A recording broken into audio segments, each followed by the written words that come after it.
go. Oh, shoot. Welcome back to Quag. Keep moving my microphone here. Let's continue chapter 8. Black Death Defied. The berserker held his hands before him, cupped, water dripping from his fingers. Kneeling beside the girl, he offered what he so held. With no outward sign of aversion, she plucked out of the berserker's hold a wriggling yellow thing, hardly thicker than a bow cord. This she brought to Milo's arm, holding it steadily until it gripped tight upon the bleeding wound.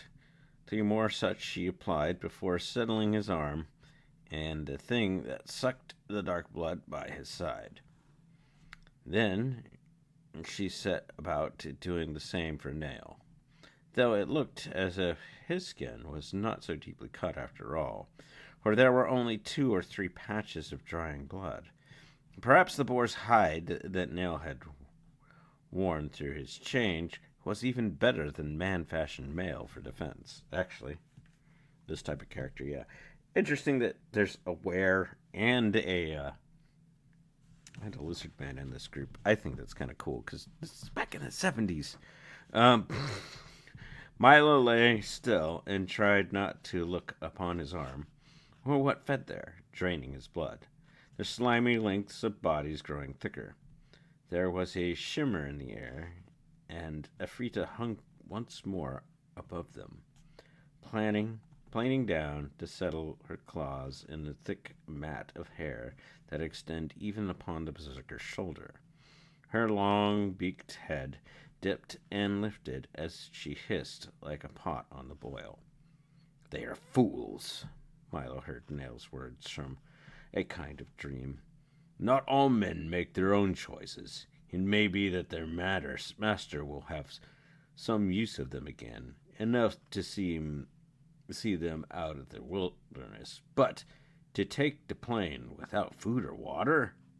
Nail shook his head, and then spoke to Yvel. "Enough, girl. Those draw mouths are aplenty to do the work."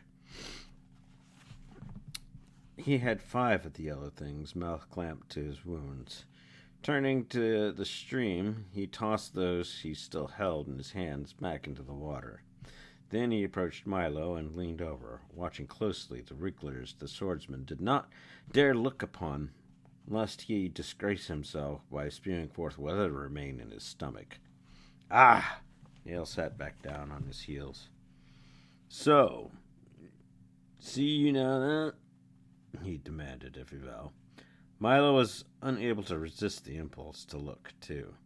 The bodies of the wrigglers that had thickened to double their original size, but one suddenly loosed its mouth hold and fell to the gravel, where it moved feebly. It was joined moments later by a second. Hat also went inert after a space of 3 or 4 breaths. The other 2 remained feeding. Now watched and then gave an order.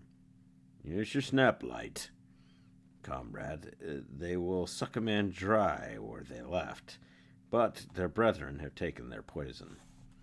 The wound is clean." Yvel brought from her belt a small metal rod and snapped down a lever on its side.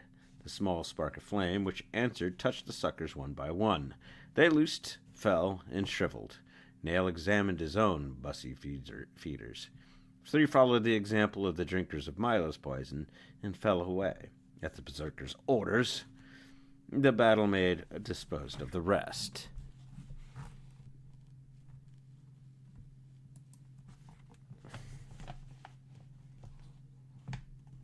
Milo became aware that though he felt weak and tired, the burning he had tried so hard to combat was gone. Yvel slit his shirt and bound it over the wound. Having first crushed some of the leaves, she went into the edge of the wood to find, soaking them before placing them directly on the skin. "Divdin would have a healing spell," she commented. "With that, you will forget within a day that you have been hurt. Divdin was not here," Milo wanted to comment, though he found himself somehow unable to fit the words together. He was so tired. They were without mounts, perhaps lost in the land. Now, then the question slid out of his mind, or such into deep pockets they could have been forgotten, and he found himself was in darkness where nothing at all mattered. He woke out of the remnants of a dream that bothered him, for it seemed that there was a trace of some message still impressed, a shadow of his on his mind.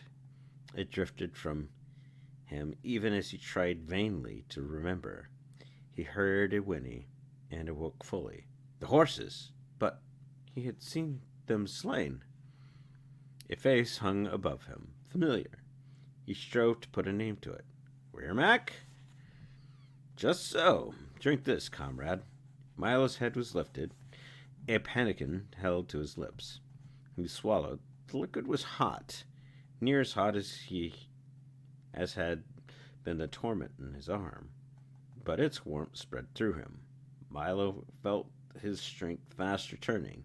He sat up, away from the supporting arm of the bard.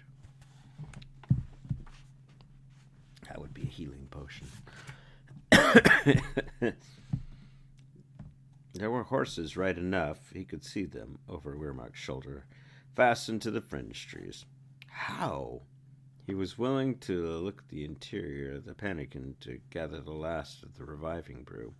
Defied did another seeing, having been able to renew his energy. He came back with it with mounts. Weirmac did not even wait for him to finish his question. He sent the elixir too, comrade. It was well now that we mount and ride. Though most of his shirt was now bandaged about his wound, his arm stiff and sore, but with none of the burning pain he had earlier felt, Milo was able, with the bard's help, to pull on once again the leather undergarment, even take the weight of mail. They were alone, and Milo, seeing that his sword was once more in its sheath, his battered shield ready to be hung from the saddle, looked at Weirmac for enlightenment. Ivel? Nail? He still had odd spells of detachment, almost drowsiness, as if he could not or had not completely thrown off the effects of the poison. Have gone on. We shall catch up. The old boar, Weirmac's face crinkled in what might be an admiring grin, is stouter than we. Comrade, he rode as if hot for another fight, but the river is his sure guide, and we must hurry, for there lies a choice ahead. Milo was ashamed of his own weakness, determined that the bard need not nurse him along. Once mounted, he found that his head did clear, even though he was haunted by the vague impression of something of importance he had forgotten. What choice? He asked as they trotted along the river bank. There are watchers on the frontier. It would seem that Irakundi, and perhaps even Faraz, is astir. Though who do they watch for? Weirmac shrugged. Yet it is not wise to let ourselves be seen. Milo could accept that. The disappearance of the druid came to him in a vivid recall. Magic could meddle with their minds of unshielded men, make friends of the innocent into enemies to be repulsed. Ingrid urges we go back to the plains to the north. Defied has rigged a protection for that scaled one, a cloak wet down with water so he can stand the dryness of such traveling. We have filled the drinking sacks also. Ingrid believes certain guide marks to take us west, while once more he scouts ahead. He swears that once among the mountains we shall be safer, but then there will be forests, and to the elven kind, forests are where stout defense walls are to us. They caught up with Yvel and Nail before night could take shelter in the fringed forest. The battle maid came to Milo, examined his arm, where the claw slash had already closed, and rewound the bandage, saying, There's no sign of the poison. Tomorrow should be able to use it better.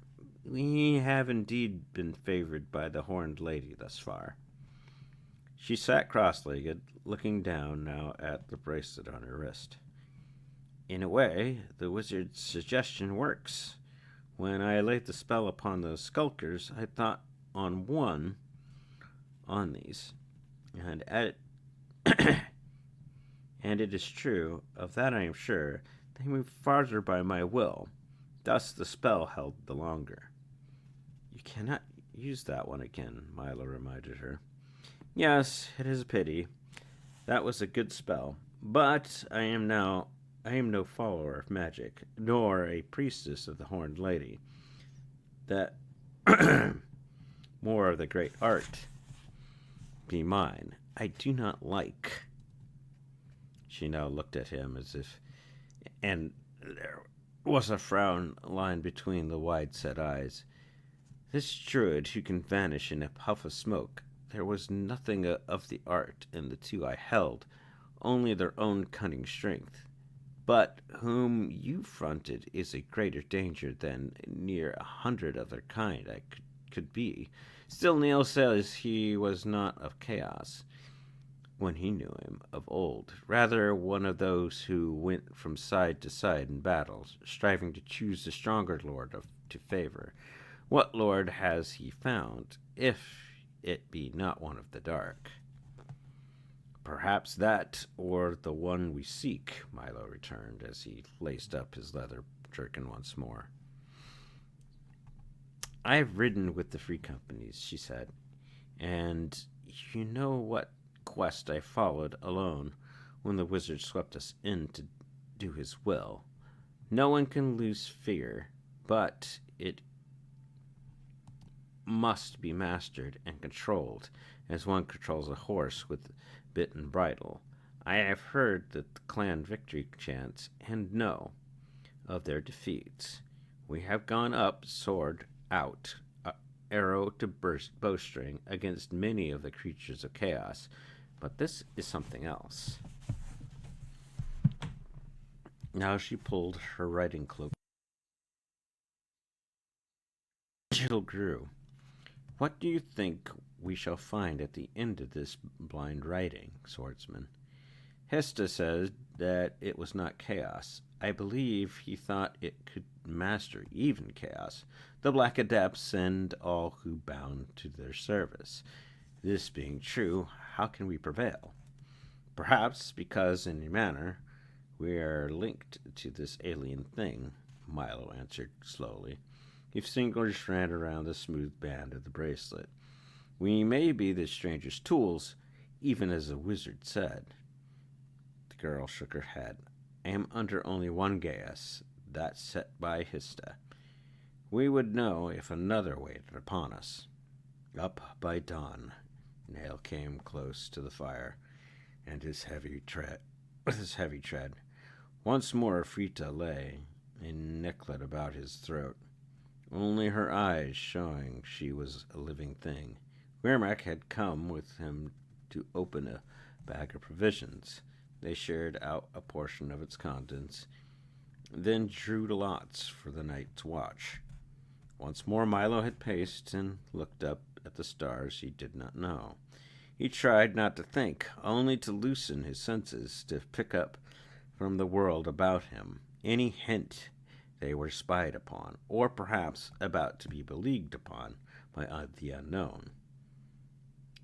That they had defeated the druid, and that which he had summoned once, was no promise that they could be successful a second time. Dawn skies were very gray when they rode out in a steady trot. It was close to noon when Weirmac halted, pointing to a rock leaning against another on the far side of the river. We ford here. There is the first of the guides, as Ingrid promised us. There had been little talk among them that morning. Perhaps each, in his or her own mind, thought Milo, was weighing all that had happened to them, trying to foresee what might lie ahead, the compulsion of the chaos set upon them never lessening. Another day they rode with only intervals of rest for their horses. Milo leaned learned fast to watch for the twist of grass knotted together, which pointed their way onward. One of them, at each of the such find, dismounted to loose the knot, smoothing out as best they could the marking on their way. On the third day, close to evening, even though they had not dared to push their horses too much, they came to the second tributary of the border river.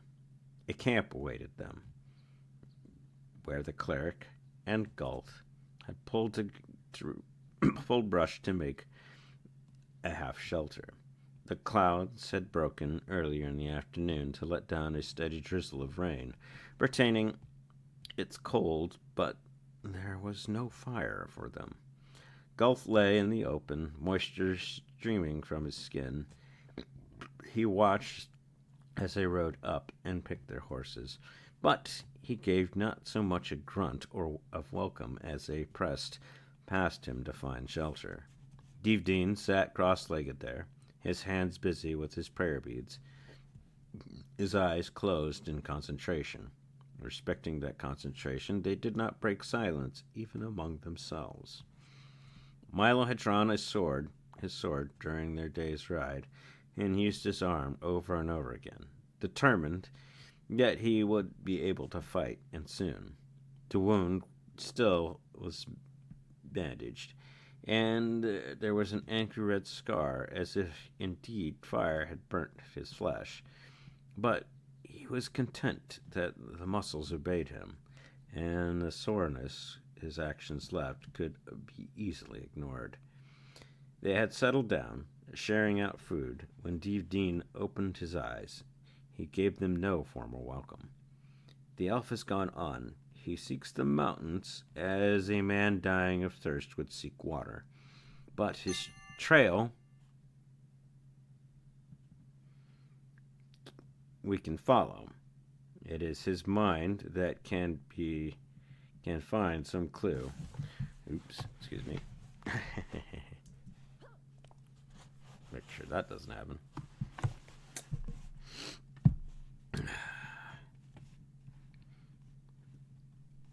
He is gone, but for a long moment he was silent.